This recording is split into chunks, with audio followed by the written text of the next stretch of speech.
I was pleasantly surprised to see that the president was aware of a lot of the persecution that had been happening. She did point out that it is a very few people in India that choose to show this sort of division. When a mob attacks a church, the police and the camera team is already present with this mob. And the pastor who's being beaten up is arrested by the police and thrown in jail. We have 11 states right now that have anti-conversion laws. We've had the laws since 1967. Not one conviction has happened under these laws in a nation of almost the world's largest population, not one conviction. On 13th April, a delegation of Christian leaders from Delhi met President Draupadi Murmu at the Rashtrapati Bhavan. This delegation also included Mr. Michael Williams, the Dean of Mount Carmel School of Delhi. During the half-an-hour meeting, the President was briefed about the steep increase in the incidence of violence against Christians, especially in the state of Uttar Pradesh and Chhattisgarh. It's been 24 years since Graham Staines, who spent 35 long years as a Christian missionary nursing leprosy patients in Baripada, was burnt alive by a group of right-wing activists. His son, Philip and Timothy, faced a similar fate. Not much has changed since then, as Christians in India continue to face targeted attacks on their faith, including threats to Christian gatherings, churches, and educational institutions. I had the opportunity to share with the President of India how Christians have been involved in nation building. My own father served in the Indian Air Force and dedicated his life to 2 wars that India fought. And so whether it's education, whether it's healthcare, I reminded her how Christians have made a contribution, to which she agreed.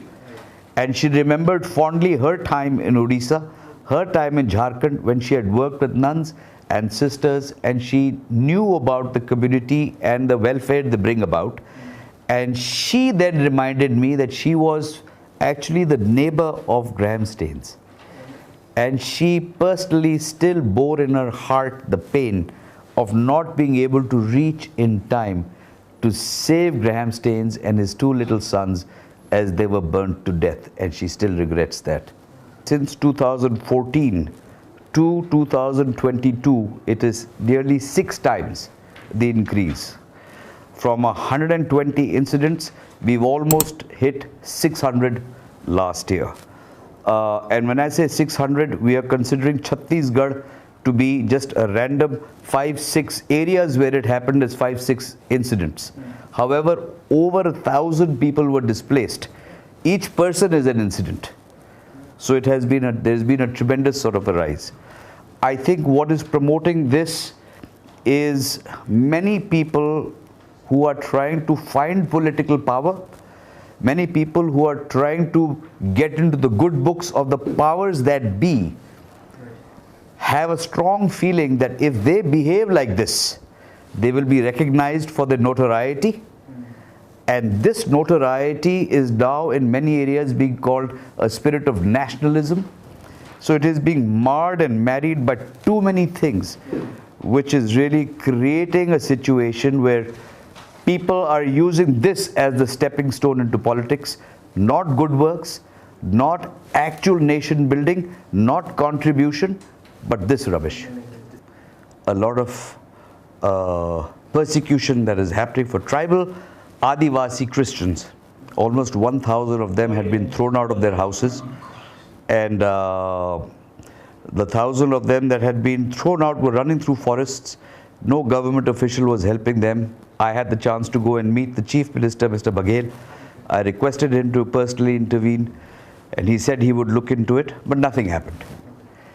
Post that, we decided that we will have a peaceful rally.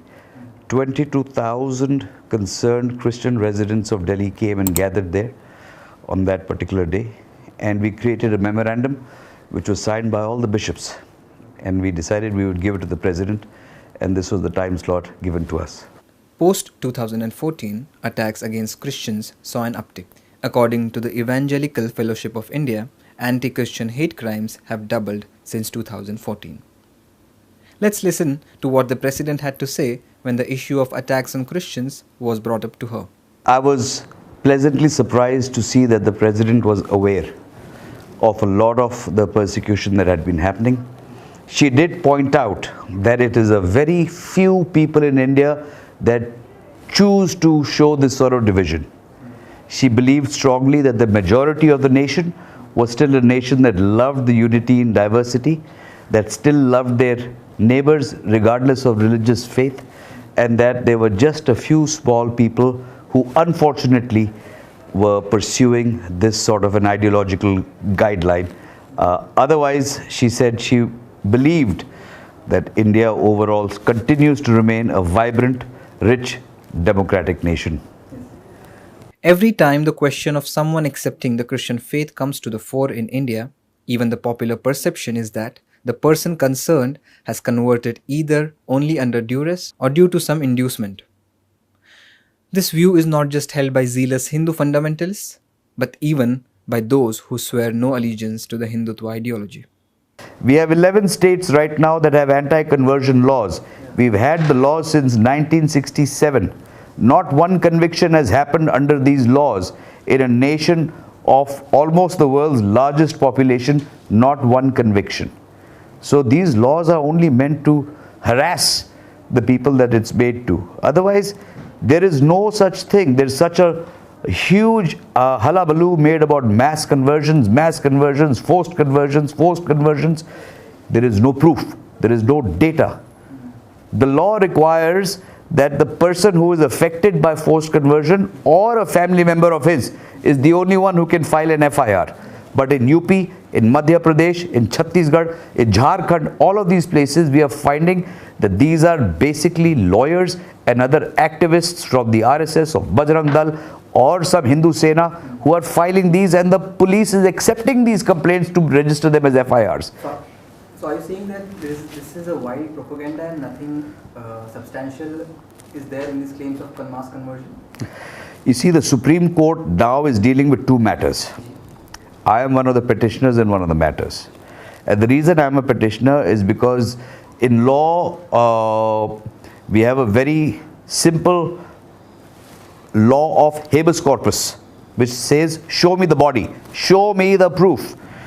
So you have a petitioner who is in Supreme Court, who has been thrown out of Supreme Court many times, thrown out of High Court, but now has found a judge who's willing to listen to him, who is saying in lakhs and lakhs, forced mass conversions have happened. We have said, can you show us even one? There are courts in Uttar Pradesh, in Madhya Pradesh, in other such regions where a family of 5 was arrested for celebrating happy birthday. And they were told that this is nothing more than an effort to convert. And these 5 neighborhood women who had gotten together to have this birthday party took almost 6 weeks to get bail in something so trivial, something so non-criminal. It takes forever to create, but a moment to destroy.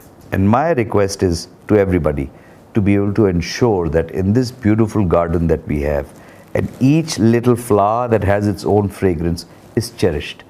And my Prime Minister needs to speak out. My Home Minister needs to speak out when he sees that damage happening to the variety of flowers in this nation. Their silence is what is allowing a lot of this damage to be caused.